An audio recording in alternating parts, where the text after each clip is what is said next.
अस्सलाम वालेकुम वरहमतुल्लाहि वबरकातुहू। मुस्नद अहमद में ये हदीस मौजूद है। सरवर आलम सल्लल्लाहु अलैहि वसल्लम ने इरशाद फरमाया, अपने अंदर 4 सिफ़ात, 4 खूबियाँ पैदा कर लो। अगर ये 4 चीज़ें तुम्हारी ज़ात का हिस्सा बन जाएं और सारी दुनिया भी तुम्हारी मुखालिफ हो जाए, मशरिक से लेकर मगरिब, शुमाल से जुनूब, अपने पराए दोस्त अहबाब, सारी दुनिया, तुम्हें उनकी मुखालिफत से कोई फ़र्क नहीं पड़ेगा। इसका माना क्या है? इसका माना यह है कि इन 4 चीज़ों से आप अल्लाह को राज़ी कर सकते हैं। खुदा आपसे राज़ी हो जाता है, और जब अल्लाह अपने बंदे से राज़ी हो जाए तो फिर बंदे पर कोई फ़र्क नहीं पड़ता मखलूक में से कौन उससे राज़ी नहीं है।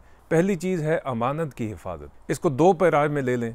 अल्लाह की भी कुछ दी हुई अमानतें हमारे पास हैं, इस तरह मखलूक की भी अमानतों का ताल्लुक है।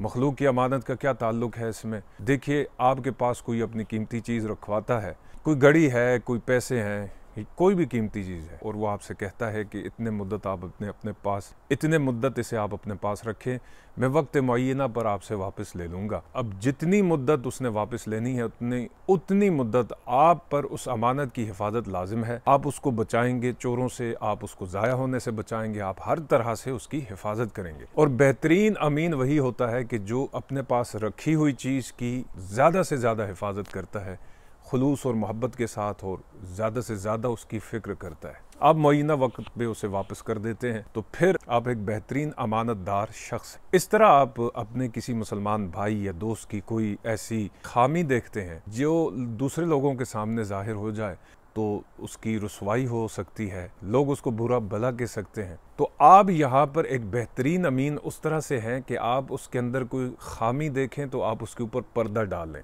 और जब तक आप जिंदा हैं तो आपके पास ये उसकी अमानत है, और क़यामत के दिन अल्लाह ताला इसका आपको बेहतरीन अजर देगा। इस तरह से बंदों की अमानतों की और बेशुमार बहुत सी सूरतें हैं। अब हम आते हैं अल्लाह की अमानतें जो अल्लाह ने हमें अता की हैं, वो कौन कौन सी हैं। तो देखिए, सबसे पहले ये जान अल्लाह की दी हुई सबसे बड़ी अमानत है, और अल्लाह ताला ने इंसान को ये जान दी, आँखें दी, ज़ुबान दी, कान दिए, हाथ पाँव दिए, दौलत दी, पैसा दिया, घर बार दिया, किस्म किस्म की नेमतें अता की, ये सब अल्लाह की अमानतें हैं। जिस तरह से आपको पहले, जैसे मैंने कहा, उस बंदे ने अपनी कोई कीमती चीज़ दी और फिर आपसे एक मुअय्यना वक्त के लिए कहा कि आप इसके अमीन हैं, मुझे वापस करनी होगी। इसी तरह ये तमाम चीज़ें जिनको दरअसल हम गलत कहा है, हम गलत यहाँ है कि हम ये समझते हैं ये सब चीज़ें हमारी अपनी हैं और हमसे कोई नहीं ले सकता। ये सब जो नेमतें हमें मिली हैं, ये एक न एक दिन अल्लाह ने वापस लेनी है, इसलिए कि अल्लाह उसका मालिक है, हम नहीं है। तो लिहाजा ये चीज़ यहाँ से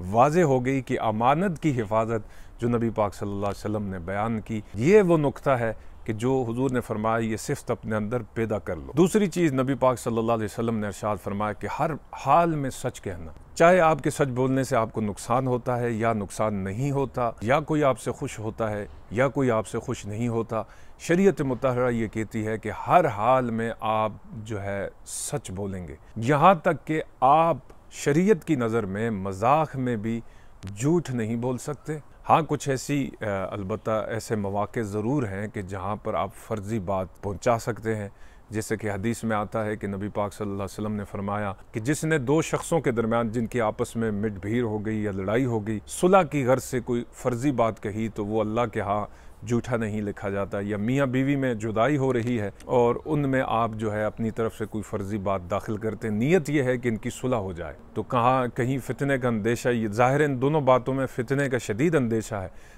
तो इस सूरत में शरीयत की तरफ से कुछ गुंजाइश है। इन सूरतों के अलावा आप किसी भी सूरत में झूठ नहीं बोल सकते, इसलिए कि नबी पाक सल्लल्लाहु अलैहि वसल्लम ने इरशाद फरमाया कि बंदा जैसे ही झूठ बोलता है, एक झूठ बोलता है, फिर दूसरा बोलता है, फिर तीसरा बोलता है, हत्ता कि झूठ पे झूठ बोलता चला जाता है, यहाँ तक कि एक वक्त ऐसा आता है कि फरिश्ते अपने उस रजिस्टर में जो उसके कंधों पर लेकर बैठे हैं, वो अपने उस सहीफे में, वो अपने उस रजिस्टर में लिख देते हैं कि ये काज़िब है, ये झूठा है। फरिश्ते भी उसको झूठा कह देते हैं और अल्लाह की दीगर मखलूक़ात के यहाँ भी वो झूठा लिख दिया जाता है। अल्लाह हमें इससे बचने की तौफीक अता करे। तीसरी चीज़, नबी पाक सल्लल्लाहु अलैहि वसल्लम ने फरमाया अपने अंदर हुस्न इखलाक पैदा करो। अच्छा, हुस्न इखलाक क्या है? अगर आपको कोई कड़वी कसीली बात कर देता है जो आपके मिजाज के ख़िलाफ़ है, या कोई आपको गाली दे देता है, या कोई आपके ऊपर ताना जनी करता है, या कोई आपका किसी भी एतबार से दिल दुखाता है, लेकिन बदले में आपसे ये कहा गया कि आप उसके साथ हुस्न इखलाक से पेश आएँ, इसके लिए हमारे सामने नबी पाक सल्लल्लाहु अलैहि वसल्लम से बढ़कर कोई और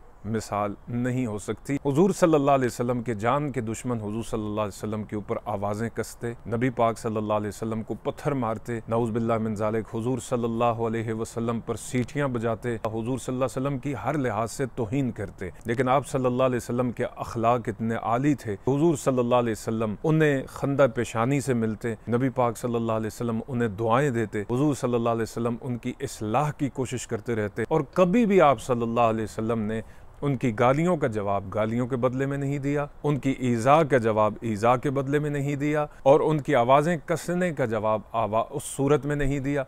बल्कि आप देखिए, मैं बात को मुख्तसर करता चलूँ कि जब मक्का फ़तह हुआ और हर कोई शख्स उस दिन ये डर रहा था कि आज तो मोहम्मद सल्लल्लाहु अलैहि वसल्लम हमें नहीं छोड़ेंगे, आज तो चुन चुन कर हमारी उन ज़्यादतियों, हमारी उन गुस्ताखियों का बदला लेंगे जो हमने उनके साथ की हैं। लेकिन नबी पाक सल्लल्लाहु अलैहि वसल्लम ने उस दिन वाज़ेह ऐलान फरमा दिया कि आज हर किसी को अमन है, और मेरे ऊपर जिस किसी ने मेरे साथ जुल्म किया, मुझे गालियाँ दी, मुझे बुरा भला कहा, मेरे रास्ते में रोड़े अटकाए, मेरे रास्ते में कांटे बिछाए, मुझे जिस तरह का दुख और दर्द और तकलीफ दी, मैं अल्लाह को गवाह बना के कहता हूँ आज मैंने सबको माफ़ कर दिया। बहरहाल नबी पाक सल्लल्लाहु अलैहि वसल्लम के अखलाक करीमाना का जिक्र करना इसलिए ज़रूरी था कि नबी पाक सल्लल्लाहु अलैहि वसल्लम की ज़ात हमारे लिए मशअल राह है। इस तरह हुजूर ने ख़ुद भी अपने अखलाक का अमली मुज़ाहरा किया और हमें भी हुस्न अखलाक को थामने का हुक्म दिया है। चौथी सिफ्त नबी पाक सल्लल्लाहु अलैहि वसल्लम ने इरशाद फरमाया कि रिज़्क़ हलाल। देखिए, रिज़्क़ हलाल बहुत ही बुनियादी चीज़ है और रीढ़ की हड्डी की हैसियत रखती है ईमानियात में, अखलाकियात में, बल्कि पूरे इस्लाम में। इस्लाम देखिए रिज़्क़ हलाल के ऊपर किसी किस्म का कोई समझौता, कोई कंप्रोमाइज़ नहीं करता। हुजूर सल्लल्लाहु अलैहि वसल्लम ने इरशाद फरमाया कि लुक़मा हलाल जो तुम अपने मुंह में डालते हो और अपने बीवी बच्चों के मुंह में डालते हो और उनके लिए जो कमा कर लाते हो, ये तुम्हारे रब के यहाँ सबसे अजीम और बेहतरीन सदका है। और देखिए, शरीयत मुतहरा ने यहाँ तक कहा कि जो शख्स लुक़मा हराम अपने मुंह में डालता है तो उसकी कोई इबादत कबूल नहीं होती, कोई सदका उसका कबूल नहीं होता, बल्कि वो अपने रब के ग़ैज़ो ग़ज़ब को आवाज़ दे रहा होता है। अल्लाह हमें इन चार चीज़ों पर अमल पेरा होने की तौफ़ीक़ अता फ़रमाए।